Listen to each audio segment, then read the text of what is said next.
It happened every night, at the same time. It's not a call, it's a countdown. Welcome to 2:22. The first time it rang, it was 2:22 a.m. Beth stirred, confused. Her bedside clock glowed faintly red, the only light in the room. A few seconds passed before the ringtone registered. Not her main phone, the one with the sleek screen and curated life, but the burner, the cheap one she bought at a grimy station off of I-35. On a whim, sure, but if she was honest, it was for boundaries. Her job as a trauma nurse left her drained and raw. That burner was for disappearing on weekends, for hiking trips, signing up for things she didn't want traced back, spam, mailing lists, and for people she didn't want in her life after the first drink. She pulled it out of the drawer and checked the screen. Unknown caller. She tossed it on top of the nightstand. Now it was ringing, its screen buzzing gently against a mug half full of cold chamomile tea. She blinked at it. "Seriously?" she mumbled, voice dry with sleep. "You couldn't have spammed me literally any other time?" Beth dropped the phone back onto the nightstand with a dry laugh. "If this is about my car's extended warranty," she muttered, "you're getting cursed." The darkness pressed back into place. She pulled the covers up and let sleep take her. The next night she woke up in a cold sweat, heart already racing. She didn't need to look at the clock to know what time it was. 2:22. Her room was quiet except for the dull hum of her ceiling fan. Outside, a train whistle howled, miles away, fading. And on her nightstand, that phone, buzzing, unknown caller. She sat up and silenced it this time. She could have sworn she'd silenced it before bed. A chill ran along the back of her neck. Her main phone read 2:23. She could have sworn she'd woken up before the ringtone, like her body was tuning itself to that moment. It had to be adrenaline. What else could make a tiny nuisance like a spam call into this big of a deal? She couldn't even remember why she thought buying that burner was a great idea. She remembered the store, though, a nowhere town, blinking sign. She'd nearly dropped her real phone off the cliff that day, came back shaking and impulsive, and there it was, behind the counter like it had been waiting. The man behind the counter had joked about whether she was a spy or just trying to disappear. She still didn't sleep much after that, just lay there, watching the shadows shift, wondering if she'd locked the balcony door. By the third night, Beth didn't even bother setting an alarm. Justified fear or not, her body was an hourglass, grains of dread dropping one by one as 2:22 crawled closer. She lay awake, half propped up on her pillows, the burner in her lap. Her apartment smelled like dust and lavender. She hadn't burned her favorite candle in weeks, and it felt like something sacred, and she wasn't sure this deserved comfort. The ringtone began exactly on time. She answered it this time, almost relieved. "What the hell do you want? Take me off your damn list." No voice replied, only breathing, soft, steady, intentional.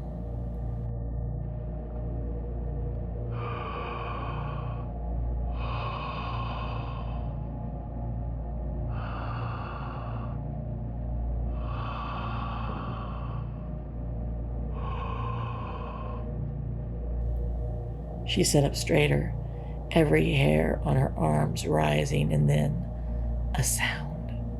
Not words, not language, a rush, like wind threading through dry grass, or maybe breathing through teeth.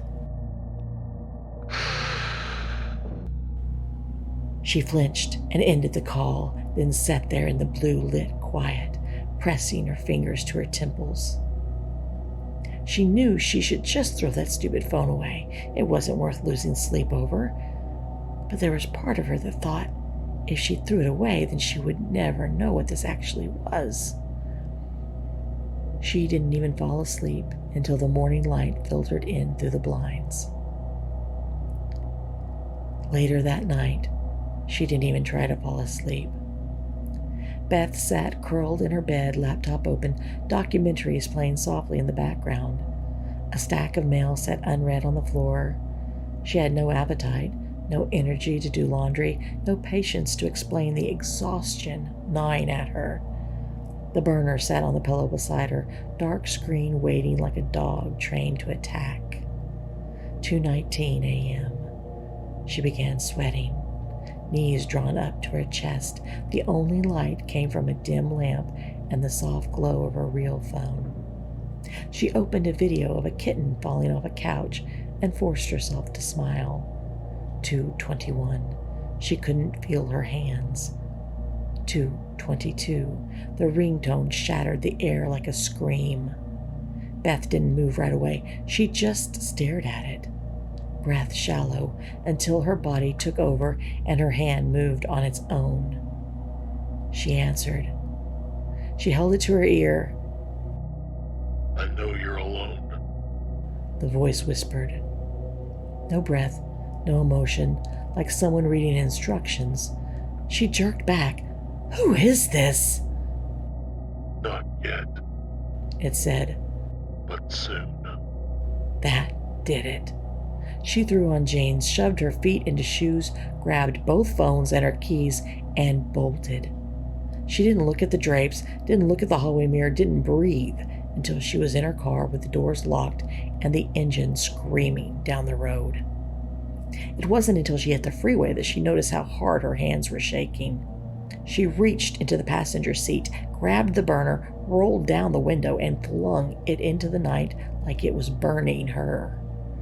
She didn't slow down. She'd been on the freeway less than 10 minutes before a neon vacancy sign appeared. Her brain was fried, her body twitchy with leftover adrenaline. The motel squatted just off the highway, the kind of place where curtains were always drawn, and the ice machine looked like it hadn't worked since the 80s, and had hosted a murder or three. Perfect. Still, it had a lock and a bed, and with her adrenaline crashing so fast, that was about all she would need to sleep like the dead tonight. She parked under a busted light, grabbed her bag and phone, and hurried inside. The man at the desk didn't ask questions, just slid a key across the counter with a yawn and a half shrug. Room 12, second floor, far end. Beth muttered a thank you and turned to leave. That's when the bell above the lobby door jingled. She didn't glance up at first, just the soft shuffle of boots behind her. But then a voice, calm, too casual, said, Cold out tonight, huh? Beth froze. The voice was familiar in the wrong way, like hearing a stranger say your name in a dream. She turned just enough to see him out of the corner of her eye. Tall, stringy blonde hair, a red windbreaker, nothing remarkable, nothing dangerous, except the look on his face. He smiled at the motel clerk, but his eyes flicked to her. Too quickly, too long. Beth felt her gut seize up. This was getting ridiculous. That man looked about as deadly as a kitten. She was making mountains out of molehills or murderers out of mice. Yet her fingers clenched tighter around her key. She walked calmly, too calmly, to the stairs, didn't run, didn't look back, not until she was in room 12 with the deadbolt latched and the chain dragged into place. Only then did her knees start shaking. She turned off the lights, cracked the curtain, and saw the man from the lobby walking to his room across the lot, lighting a cigarette. When she finally collapsed on the bed, she sank into a black, dreamless sleep.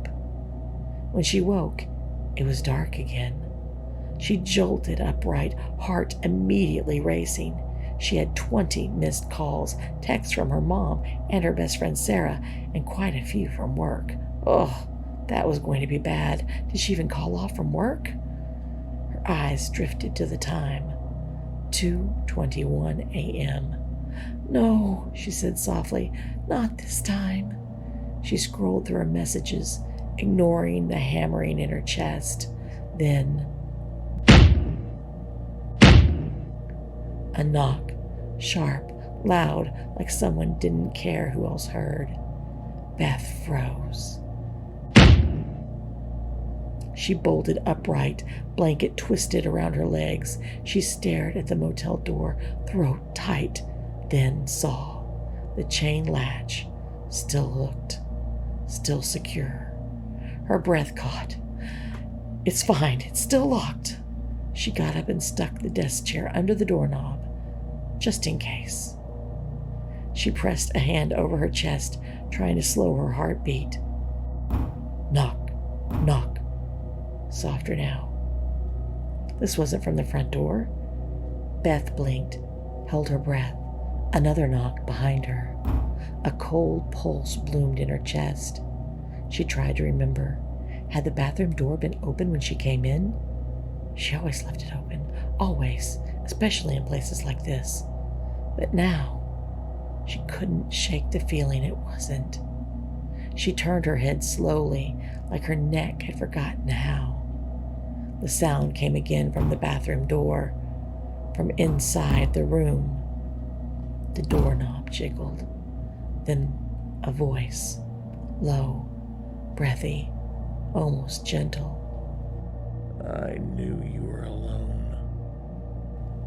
We're used to thinking the scariest things come from the outside, from the woods, from the dark, from the places we don't dare look. But sometimes, the thing knocking on your door already has the key. Sweet dreams if you can find them. See you here next time at DeadtimeStoriesHQ.